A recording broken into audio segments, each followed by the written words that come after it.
حضرت ایک اور چیز دیکھی جاتی ہے، آپ نے بھی دیکھا ہوگا، اکثر لوگ اپنے بچوں کی نینی کے لیے چھوٹی عمر کی بچیوں کو گھر پہ رکھ لیتے ہیں.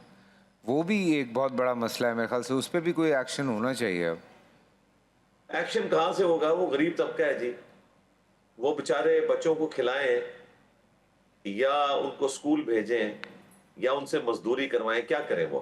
تو پھر مجبوراً اس طرح کے یعنی لوگوں کو اٹیچ کر دیا جاتا ہے امیر لوگوں کے ساتھ، اور وہ وہاں پہ گھر میں اس طرح زندگی گزارتے ہیں. پیرلل میں ان کے رزق کا بندوبست ہو جاتا ہے. یہ سسٹم تھا عرب کے یعنی قبائلی سسٹم میں تھا اس وقت. لونڈیوں کا، کنیزوں کا سسٹم موجود تھا. اسلام نے اس کو ڈسکریج کیا اور وقت کے ساتھ وہ سسٹم اپنی موت خود مر گیا. اور مجھے کوئی کہنے میں آر نہیں ہے کہ اس چیز کا میں اگر 70% کریڈٹ اللہ کے محبوب صلی اللہ علیہ وآلہ وسلم کی تعلیمات کو دیتا ہوں تو 30% ابراہم لنکن کو دیتا ہوں، جس نے اس کو منطقی انجام تک پہنچایا اور اس سسٹم کو ختم کیا. لیکن اس وقت قبائلی سسٹم میں جو آواز رسول اللہ نے بلند کی صلی اللہ علیہ وآلہ وسلم، جبکہ لوگ ان کے اوپر ڈیپینڈنٹ تھے، اور پھر ہر معاملے میں کہا گیا کہ اگر یہ غلطی ہو جائے تو آپ نے غلام آزاد کرنا ہے.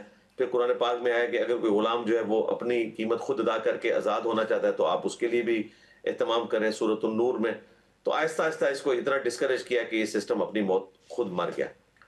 اگر کوئی غریب خاندان سے تعلق رکھنے والے بچوں کو اپنے گھروں میں لے آتا ہے اور پیرلل میں ان سے کام یعنی چھوٹے لیول کا لیتا ہے، جس طرح کہ بعض اوقات بڑے بہن بھائی چھوٹے بہن بھائیوں کو بھی سنبھال لیتے ہیں اور ساتھ ان کی تعلیم کا، کھانے پینے کا بندوبست کرتا ہے اور الٹیمیٹلی ان کی تربیت کر کے شادی کر دیتا ہے، تو یہ تو بہت نیکی کا کام ہے اگر کوئی اس طرح کر رہا ہے. ہمارے جاننے والوں میں ایسے لوگ ہیں جنہوں نے اپنی بچیوں کے جہاں اچھے رشتے کیے ہیں، اس طرح کی بچیوں کو پال کے ان کے بھی بڑے اچھے رشتے بالکل کیے ہیں، بالکل بالکل. اور وہ ہیلپنگ ہینڈ کے طور پہ ان کی وائفز کے ساتھ رہے ہیں، ان کی تعلیم کا بھی بندوبست کیا ہے پیرلل میں. جس طرح بہن بھائیوں کا رشتہ ہے، اس طرح کا معاملہ ہوا. اگر ایسا ہو، وہ چائلڈ لیبر میں اس طریقے سے فال نہیں کرتا، وہ تو وہ فال کرتا ہے جو یہ اذیتیں دیتے ہیں ان کو